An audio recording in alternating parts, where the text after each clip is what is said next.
Merci. La parole est à Madame Anne-Yvonne Le Dain. Merci, Monsieur le Président. Monsieur le ministre des Relations avec le Parlement, notre Assemblée examine depuis hier le projet de loi sur la transparence de la vie publique. Ce texte est la traduction des engagements forts pris par le Président de la République après les aveux de Jérôme Cahuzac qui ont choqué et dégradé l'idée que tous nous nous faisons de la parole politique et du crédit que doivent et peuvent lui apporter nos concitoyens. Ce texte fait coup double. Alors que notre pays est en retard sur ce sujet crucial de la transparence, nous allons non seulement rattraper un retard, mais être à la pointe sur cette question, celle de la confiance entre les citoyens et ceux qui ont la charge, le devoir et l'honneur de les représenter. Oui, les Français doivent savoir que le patrimoine et l'activité de leurs élus est au-dessus de tout soupçon. C'est le cas de l'immense majorité des responsables publics. Nos concitoyens nous connaissent et nous rencontrent, ils le savent. Vous proposez de nombreuses mesures courageuses pour restaurer ce lien de confiance. Monsieur le ministre, la majorité agit aujourd'hui quand la droite, hier, détournait les yeux sur les liens entre argent et pouvoir. Nous proposons la création d'une haute autorité de la vie publique, indépendante et dotée de pouvoirs sans équivalent, digne d'une grande institution.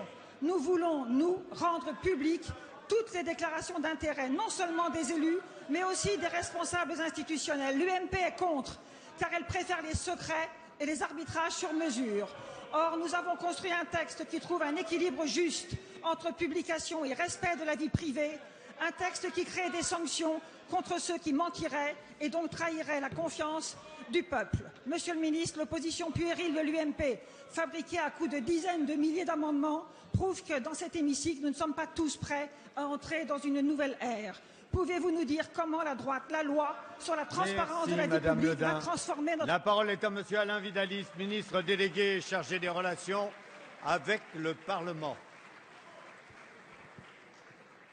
Monsieur le Président, Madame la députée, les Français ont deux exigences. La première, c'est qu'ils veulent être sûrs que les actes de leurs responsables, élus ou hauts fonctionnaires, sont guidés par l'intérêt général et non pas par des intérêts particuliers. Et la deuxième exigence, c'est d'être certain que le patrimoine de leurs élus relève d'un enrichissement normal, explicable, et qu'il n'y a pas là des interrogations qui seraient révélateurs d'actions coupables.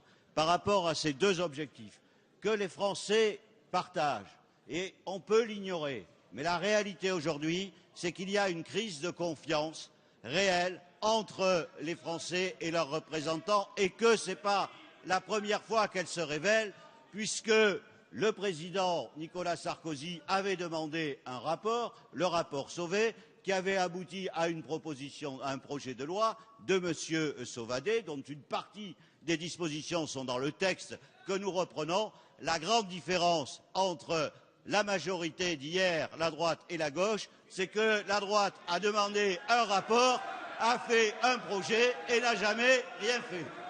Nous nous engageons sur le chemin de la transparence.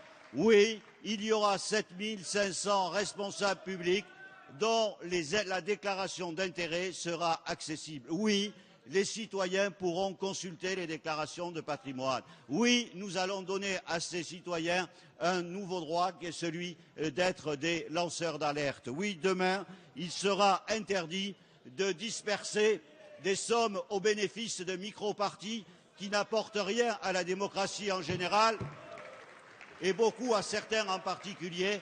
Madame la députée, sur le chemin de la transparence, le Premier ministre, le gouvernement agit et seule la majorité sera au rendez-vous.